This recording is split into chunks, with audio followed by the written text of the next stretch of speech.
সব নবীরা দাওয়াত দিয়েছেন, ইয়া কওমি ইবুদুল্লাহ মা লাকুম মিন ইলাহিন গায়রু, হে আমার জাতির লোকেরা, এক আল্লাহর ইবাদত করো, আল্লাহ ছাড়া অন্য কারো ইবাদত করো না। সব নবীরা বলেছেন ইন্নী লাকুম রাসূলুন আমিন, নিশ্চয় আমি তোমাদের কাছে বিশ্বস্ত রাসূল হিসেবে প্রেরিত হয়েছি। সব নবীরা বলেছেন ইয়াউমা লা তামলিকু নাফসুন লিনাফসিন শাইআ ওয়াল আমরু ইয়াউমা ইযিল লিল্লাহ, এমন এক দিনের মুখোমুখি হতে হবে কেউ কারো উপকার করতে পারবে না। নেতা কর্মীর উপকারে আসবে না, কর্মী নেতার উপকারে আসবে না, পীর সাহেব মুরিদের উপকারে আসবে না, মুরিদ পীর সাহেবের উপকারে আসবে না, হাজবেন্ড ওয়াইফের কিছু করতে পারবে না, ওয়াইফ হাজবেন্ডকে কিছু করে দিতে পারবে না। দিনটা বড্ড ভয়ঙ্কর।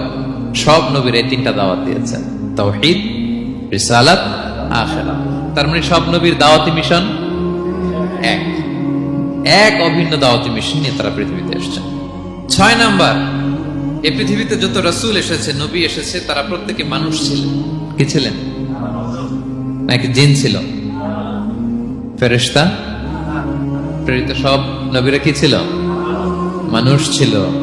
মক্কার কুরাইশরা বলতো মা লিহাযা রাসূলি ইয়াকুলু আত-তাআমা ওয়া ইয়ামশি ফিল আসওয়াক, ব্যাপার কি মুহাম্মদ আবার কেমনে রাসূল হয়? আমরাও বাজারে যাই, উনিও যায়, আমরাও বিয়ে করি, উনিও বিয়ে করে, আমাদেরকে মারলে কাটলে লাল রক্ত, ওনার রক্ত বেরোয়। তো তারা চাচ্ছিল, তারা বলতেছিল যে মানুষ না দিয়ে আল্লাহ যদি ফেরেশতা পাঠাইতো নবী হিসেবে, তাইলে না ভালো হইতো। তালবাহান, এটার কি বলে? ফেরেশতা পাঠালে কি বলতো জানেন? ফেরেশতা পাঠালে বলতো ফেরেশতাদের তো ক্ষুধা লাগে না, এরা বুঝবে কি আমাদের কষ্ট? ফেরেশতাদের তো জৈবিক চাহিদা নাই, এরা কেমনে বুঝবে? ফেরেশতাদের তো খারাপ কাজ করার প্রবণতা, টেন্ডেন্সি নাই। আমাদের যে কষ্ট, দুঃখ, ফিলিং, সেটা তো ফেরেশতারা বুঝে না। ফেরেশতারা কেমনে আমাদের নবী হয়? এটা ঠিক কিনা? তালবাহানা বলে কেমন রাসূল, আমরা যা করি তাই করে। আল্লাহ বলেন সব নবীকে আমি মানুষ হিসেবে প্রেরণ করেছি। বিষ্ণু সাল্লাল্লাহু আলাইহি ওয়াসাল্লাম বলেন ইন্নামা আনা বাশারুম মিসলুকুম, নিশ্চয় আমি তোমাদের মতোই মানুষ।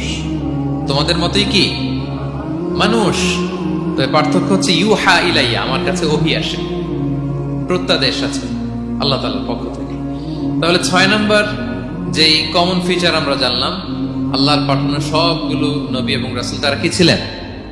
সবাই বলুন, তারা কি ছিলেন? মানুষ ছিলেন। 7 নম্বর কমন ফিচার হচ্ছে আল্লাহর পাঠানো সব নবী এবং রাসূলরা ওনারা পুরুষ ছিলেন। কি ছিলেন?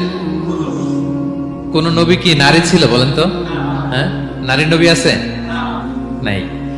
নবী হওয়ার জন্য ম্যাসকুলিনিটি শর্ত, পুরুষ হওয়া শর্ত। কারণ নবীকে অনেক বড় বড় জিনিসের নেতৃত্ব দিতে হবে, মাঝে মাঝে মিলিটারি তৈরি করতে হবে, লিডারশিপ লাগবে, যুদ্ধ পরিচালনা করতে হবে। নারীদের পক্ষে এটা সম্ভব? কঠিন। আমাদের বোনদের অনেক ধরনের দুর্বলতা আছে, তাদের মাসে কিছুদিন তারা আল্লাহর আদেশে অসুস্থ থাকে, ঠিক কিনা? পিরিয়ড তাদের চলে, ওই সময় সালাত পড়তে পারে না, অনেক প্রতিবন্ধকতা তাদের আছে। বাচ্চা যদি ধারণ করে পেটে 9 মাস, ওনারা অসুস্থ। শেষের মাসগুলোতে তো কঠিন, জটিল অবস্থা। বাচ্চা ডেলিভারির পরেও 40 দিন ব্লিডিং আছে না নাই? তাহলে অনেক ধরনের জটিলতা আল্লাহ তাআলা ওনাদের দিয়েছেন। এজন্য আল্লাহ তাআলা নবুয়তের যে নবুয়তের গুরু দায়িত্ব, এটার জন্য আল্লাহ তাআলা পুরুষদেরকে সিলেক্ট করেছেন। আলহামদুলিল্লাহ বলেন। তাহলে যত নবী এবং রাসূল পৃথিবীতে এসেছিল ওনারা পুরুষ ছিল। আল্লাহ বলেন ওয়ামা আরসালনা মিন ক্বাবলিকা ইল্লা রিজালান নূহি ইলাইহিম, নবী হে মুহাম্মদ, আপনার আগে যত নবী এবং রাসূলকে আমি পৃথিবীতে প্রেরণ করেছি তাদেরকে পুরুষ হিসেবে প্রেরণ করেছি, কোন নারীকে আমি নবুয়তের মর্যাদা দেইনি। 8 নাম্বার, প্রত্যেক নবীকে আল্লাহ তাআলা একটা গ্রুমিং, একটা ট্রেনিং সেশনের মধ্য দিয়ে নিয়েছেন। সেটা কি?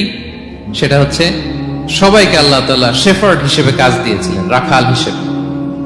পৃথিবীর সব নবীরা ছাগল চড়াতেন, সব, আদম আলাইহিস সালাম থেকে শুরু করে বিষ্ণু ইসা ইসলাম পর্যন্ত। সুবহানাল্লাহ পড়বেন না?